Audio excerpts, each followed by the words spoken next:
Entonces, a ver, si entramos a internet,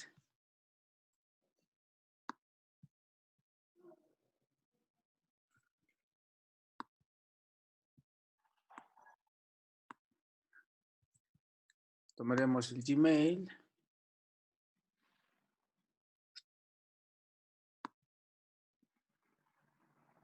Ok. Y veremos el software que tenemos aquí, Classroom.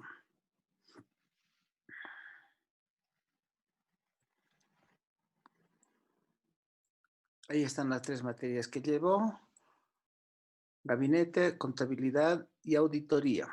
En auditoría tengo 75 alumnos ya inscritos en el Classroom.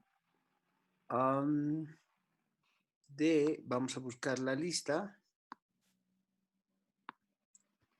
Corroboraremos esto porque así tenemos certeza. Aunque yo voy a hacer la comprobación, por supuesto. Pero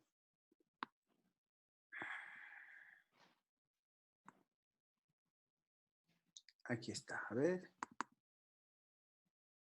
Entonces, de las listas que tenemos aquí, la 407 es esta.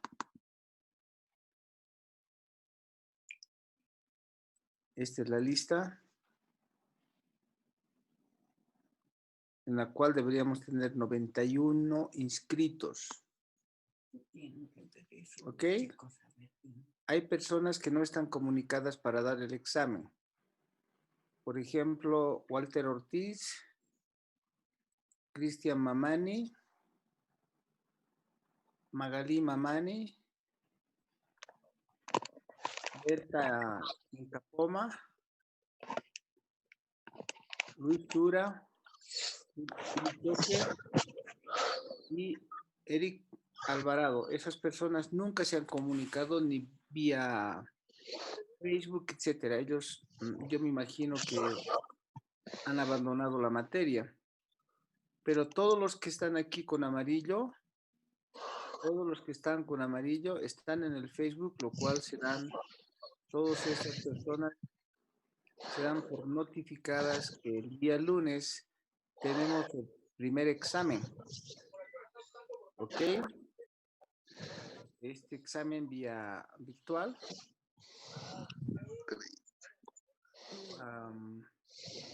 Ahora ya son 81 los participantes, así que son pocos los que faltan y justamente creo que todos los que están con amarillo ya están en este grupo, como les digo, y ya han entrado ustedes a lo que es Licenciado, buen día. Lice, buen día. Classroom, y tengo 77 alumnos, sí. Una duda, Yo, Lice. Disculpe, ahorita en la lista dice los marcados que están habilitados para el examen, pero mi nombre acabo de verlo con color naranja. ¿Tengo alguna observación o algo, licenciado? Disculpe. No, nada, solamente es que esos son los últimos que se han incorporado. Los amarillos son los que anteriormente estaban incorporados. Ya, es que de mí ahorita es el único que está con color naranja, licenciado. Así, no hay problema. Ya, está bien, gracias, licenciado. licenciado, yo también dijo mi nombre, Cristian Mamani. Estoy inhabilitado o algo así. No, simplemente que no está en el Facebook, así que no recibe noticias, ¿no? No, no estoy en el Facebook. ¿Está? Sí, sí, sí. Ok, voy a revisar Con, nuevamente a esas sí, personas para ver. Simplemente me preocupaban a esas personas que no están en el Facebook, estaban con blanquito, para ver si alguno de ustedes les puede comunicar y decir que hay examen vía Classroom, ¿no? no, muy amable, licenciado. Gracias.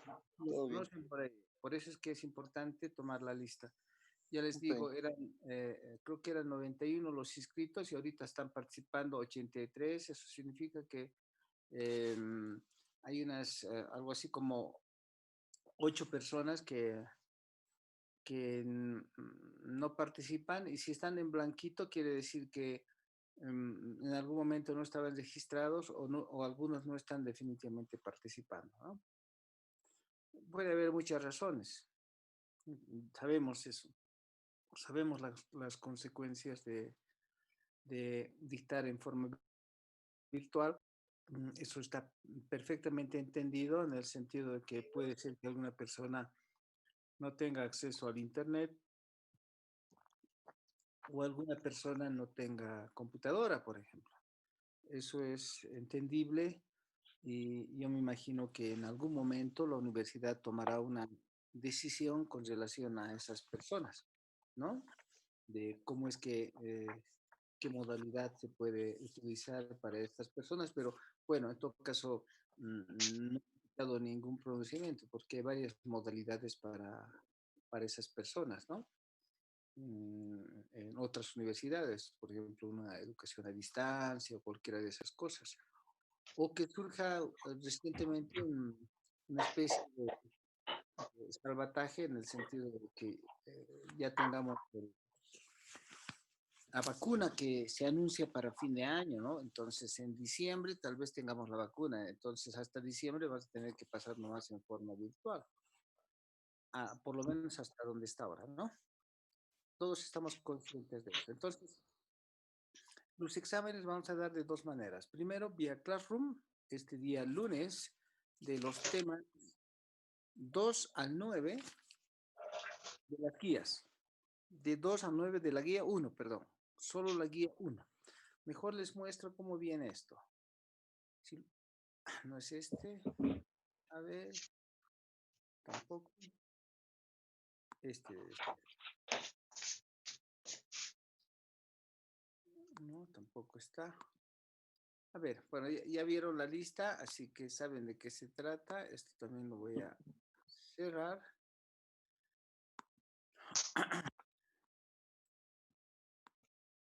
Ya saben que ya tengo ahí 80 alumnos inscritos, entonces ya más o menos están en Classroom casi todos. Voy a cerrar esto. Voy a lanzar un anuncio esta noche simplemente como para probar de que ustedes estén al tanto y sepan cómo entrar. Díganme ustedes, ¿han dado examen bajo Classroom antes? Sí, Ok. El primer examen que van a dar ustedes es conmigo, tipo cuestionario con calificación simultánea. Entonces, mm, seguramente ustedes van a poder saber su calificación en forma inmediata, ¿no? Va a ser muy rápido, al estilo que como tomábamos siempre en clases, ¿no? Eh, entonces va a ser violento, aunque yo me imagino que habrán hasta unas 20 preguntas que tengan que responder con opción múltiple y de repente la única situación tomo en dos tandas, ¿se dan cuenta? Digamos, la primera tanda de 10 preguntas, de tal manera que con tiempo limitado se cubre el plazo de los minutos, inmediatamente entra la segunda. Eso tiene un propósito de que no haya tiempo en el que ustedes tengan que estudiar opción a copiar. La segunda opción que tomaría es, por ejemplo, a cada pregunta la respuesta inmediata, ¿no? Pregunta, respuesta, pregunta, respuesta, pregunta, respuesta, y así no hay opción de que alguien pueda colusionar. Esas alternativas. Y la otra es la que voy a lanzar también en algún momento, es darles algo práctico, inmediatamente me respondan en la misma forma en que tomábamos los exámenes físicos, ahí mismo el documento y me respondan vía correo electrónico donde me han estado mandando las prácticas, ¿no? Entonces ahí tenemos las muchas opciones. Encontrar otra forma, por ejemplo, hay una tipo Forms o encontrar una que se llama Examnet, pero por el momento vamos a utilizar Classroom, que es el que es un poco más común, ¿no? Bien, continuamos entonces. Si no hay ninguna pregunta sobre esto, vamos hacia adelante. Vamos adelante, entonces, anunciado el examen para el día lunes a primera hora, con tiempo.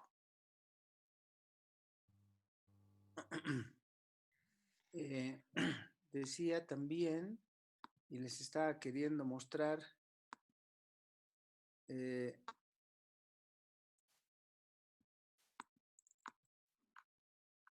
estos que son la base de los exámenes, ahí está, ¿no? Cuando estamos hablando del examen les estoy diciendo que van a dar de la 2 hasta la 9 de la guía 1. O sea, todas las normas internacionales, todas las normas, el código de ética, control de calidad, todo el proceso de auditoría basada en riesgos desde el punto de vista de la guía, más todo lo que hemos avanzado conmigo, el control interno, sus componentes generales, qué son aseveraciones, qué es materialidad, procedimientos de valoración de riesgo y respondiendo a los riesgos valorados, que es la parte que ahora estamos viendo con evidencia, ¿no? El 9 que es evidencia, hasta ahí, de la 2 hasta la 9, que es lo que van a dar ustedes el examen el día lunes. Y después, para la subsiguiente semana, para el otro lunes, vamos a tener esta otra parte y así sucesivamente, ¿no? Ya está listo los diferentes exámenes. Entonces, lo que yo le llamo el primero y el segundo examen ahora, y el tercer examen el lunes siguiente, el cuarto examen al otro lunes, y todos los lunes tienen un examen. Ok, continuemos entonces con la materia. Ahora sí,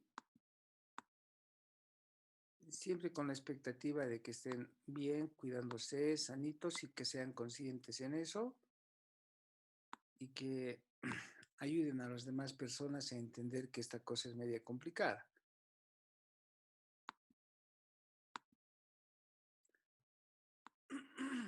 Bien, entonces estábamos hablando de evidencia efectiva, siempre partiendo del hecho de que el riesgo de auditoría que debemos cubrir es en un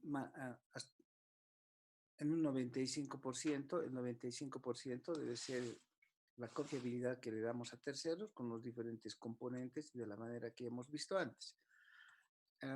Y de tal manera de lograr evidencia, pruebas de auditoría, logrando evidencias para reducir el riesgo de auditoría a un nivel aceptablemente bajo, como dicen las guías y las normas. Aunque ese nivel aceptablemente bajo es más o menos un 5%. ¿Ok? Bien, después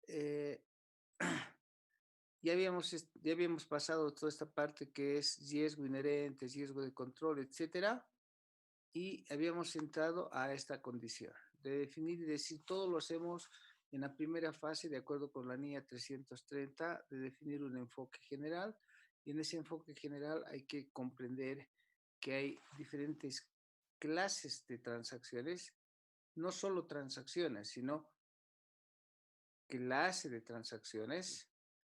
¿En qué se diferencia una clase de transacción a una transacción? Entonces, veremos. Entonces, cuando hablamos de clases de transacciones,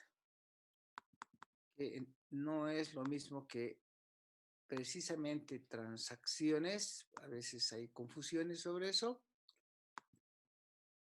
Ok, las clases de transacciones parten de lo que son las transacciones. Ok, voy a insertar aquí una especie de, de organigrama. A ver si es que me da esto. A ver, estoy buscando un organigrama. Ajá, aquí está. Entonces, me gustaría mostrarles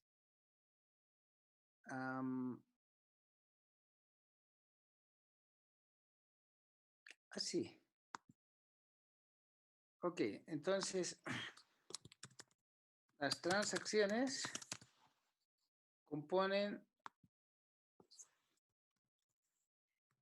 clases de transacciones, clases de transacciones y clases de transacciones, clases de transacciones y clases de transacciones. O sea, los sucesos, las transacciones son en general ciertos sucesos. ¿Ok? Esos son las transacciones. Voy a tratar de diseñar esto con otro color. A ver que me refleje esa condición. Este ya. Ok. Entonces, las transacciones son, decía, sucesos en los negocios, operaciones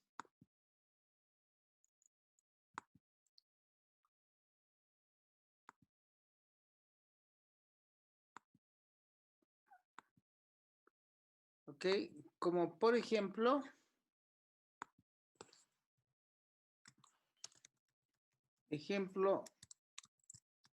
las ventas, ¿ok? Las ventas son transacciones, pero en las ventas pueden tener diferente tipo de ventas, diferente tipo de sucesos, diferente tipo de operaciones que hacen al negocio. Entonces, en clases de transacciones, por ejemplo, podemos tener, ventas al contado. En clase de transacciones podemos tener, decía, ejemplo, ventas al crédito. ¿Ok? Estos simplemente son ejemplos. Estos son ejemplos. ¿Ok? Ahora, puede ser que tengan ventas al contado, más transacciones, más clases de transacciones dentro de las transacciones. Ejemplo, ahí dentro pueden tener ventas de servicios, ¿ok? Aquí pueden tener venta de bienes, ¿de acuerdo? Y así sucesivamente, ¿no? Pueden tener venta de servicios y bienes. ¿Ok? Entonces, no es lo mismo una transacción que una clase de transacción. Y las normas establecen que ustedes deben identificar las clases de transacción, no precisamente las transacciones. La idea es identificar las clases de transacciones, ¿ok? Un ratito.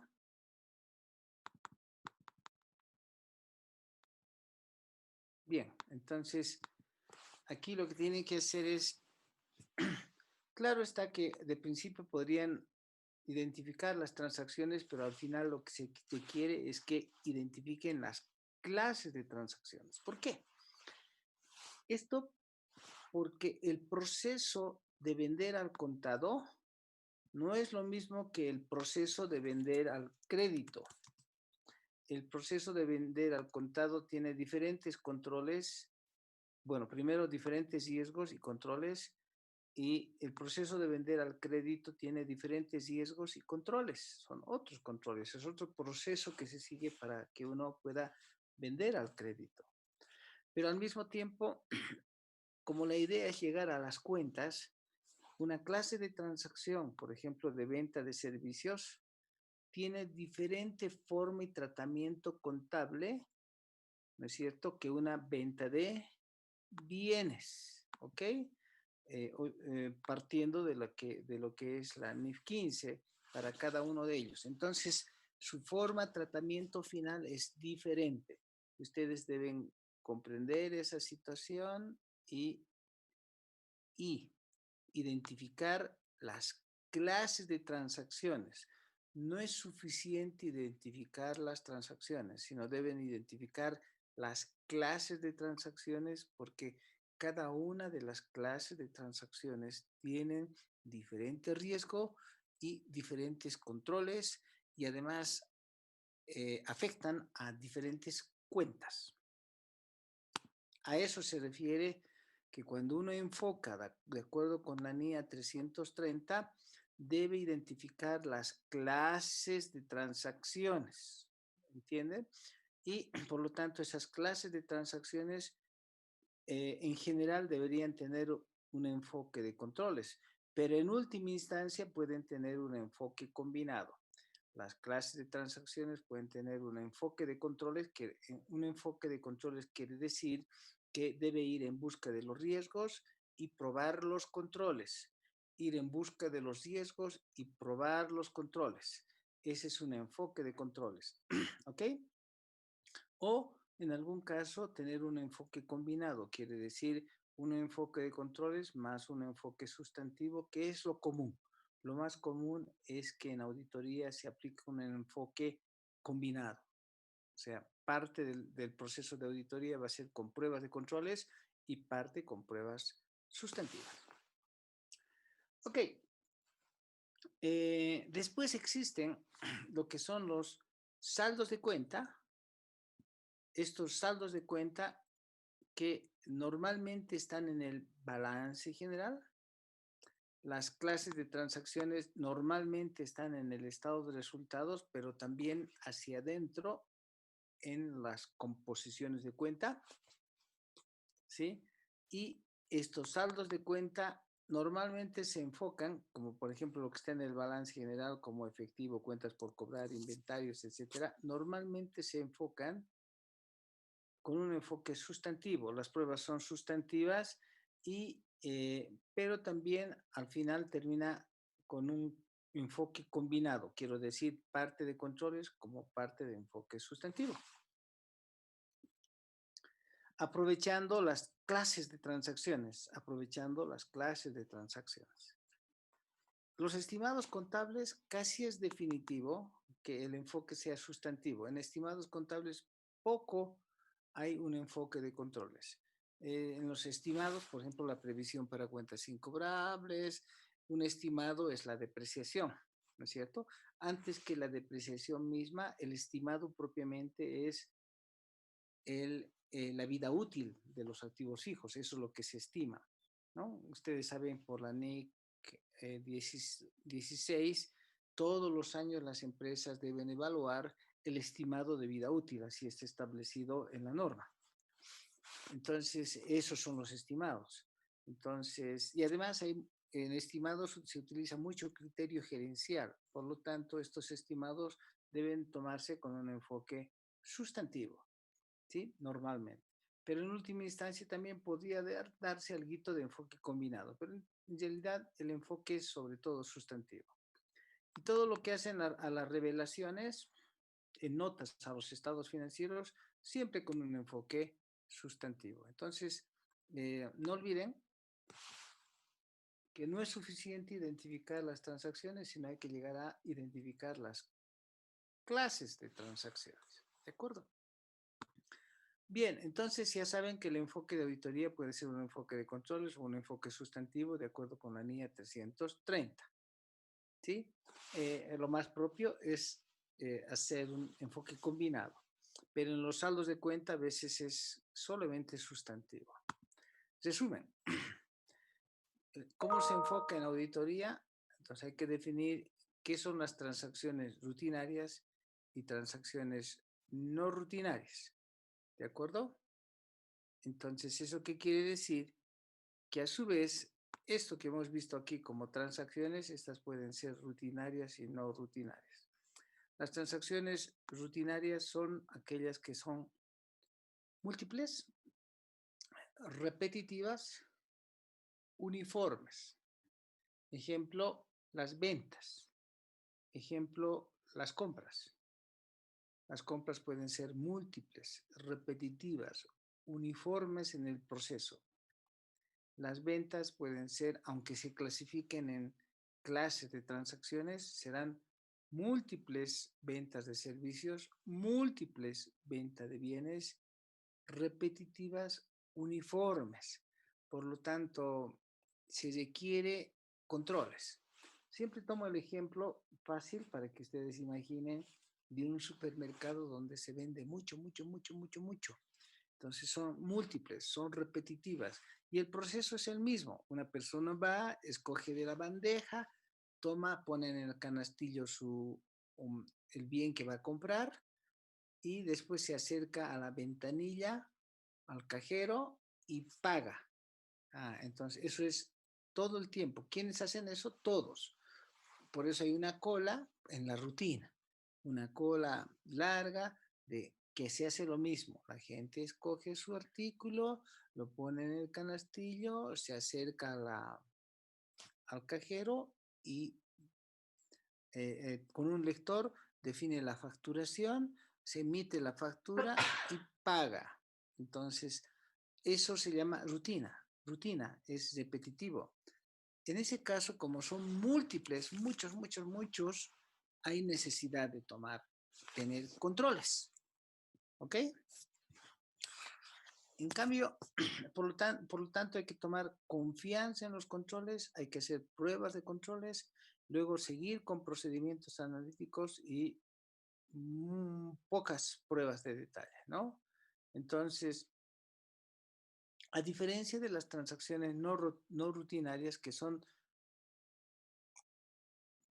todo lo contrario de las rutinarias, quiero decir, son pocas, no repetitivas, ¿no? Y no son múltiples. Entonces, ejemplo de esas no rutinarias son compras de activo fijo, transacciones no rutinarias como aporte de accionistas o socios, transacciones no rutinarias como inversiones, ¿ok? Transacciones no rutinarias como préstamos. Si las rutinarias, por ejemplo, en un supermercado se vende cada minuto, hasta cada segundo, cuando hay múltiples cajas, por eso son múltiples. Las no rutinarias no podemos decir que a cada minuto hay aporte de socios. A cada minuto se presta a la empresa del banco. A cada minuto se está haciendo inversiones. Entonces, esas son las transacciones que son no rutinarias. Y en esas no rutinarias, como son poquitas, a veces el enfoque, aunque tengan controles, de repente el enfoque no es necesario que sea de control interno, aunque tengan control interno, sino por eficiencia en el proceso de auditoría, es mejor directamente hacer un enfoque sustantivo. ¿De acuerdo?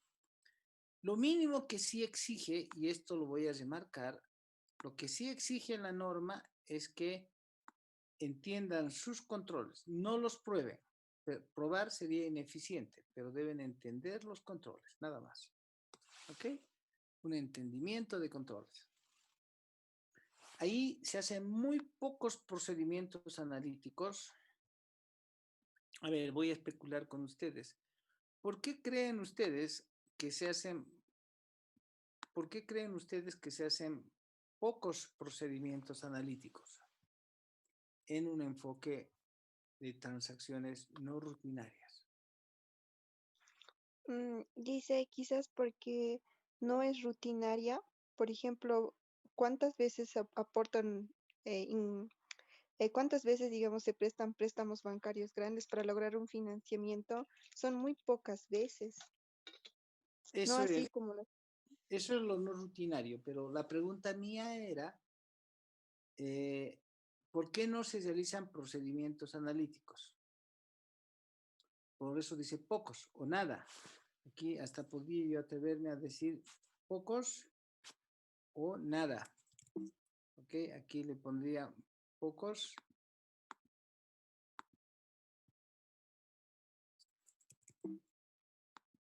Ajá, aquí pondría pocos o nada de procedimientos analíticos.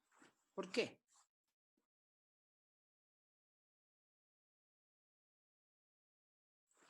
Porque para realizar estos procedimientos analíticos, ejemplo de procedimientos analíticos, tendencias, ratios, hay que realizar eso con la propia información de la empresa. ¿Ok? Con la misma información de la empresa se ve, por ejemplo, tendencia de los estados financieros, mes a mes, pago de sueldos. En enero se pagó 1.000, y de pronto en septiembre 1.500. ¿Qué pasó? ¿No? Si estábamos comparando todos los meses y estaba todo bien y de pronto 1.500 en el mes de septiembre. Entonces, eso significa un procedimiento analítico, pero para llegar a ese punto se necesita tener confianza en las bases de datos. Y para tener confianza en bases de datos, primero hay que hacer pruebas de controles. Y como en este caso no vamos a hacer pruebas de controles, no podemos tomar confianza en la base de datos. ¿Entienden? Esa es la lógica de esta condición. ¿Ok? Entonces, no se pueden hacer procedimientos analíticos si no se ha probado básicamente los controles. No se ha comprobado la base de datos. ¿Ok? Bien. Entonces, vamos. Y en ese caso hay que hacer pruebas de detalle extensivas. Muchas pruebas de detalle. Y ustedes dirán, ¿por qué tanto? Pero si de hecho las no rutinarias no son muchas. Si es que hubo un préstamo en el año, hay que hacer la auditoría del único préstamo que existe, pues ¿para qué vamos a ir por controles ni nada? Tome ese préstamo y audite 100%. Esa es la lógica. ¿Ok? Y los estimados contables tienen el mismo procedimiento que las pruebas, que más bien que las transacciones no rutinarias. ¿Entendieron?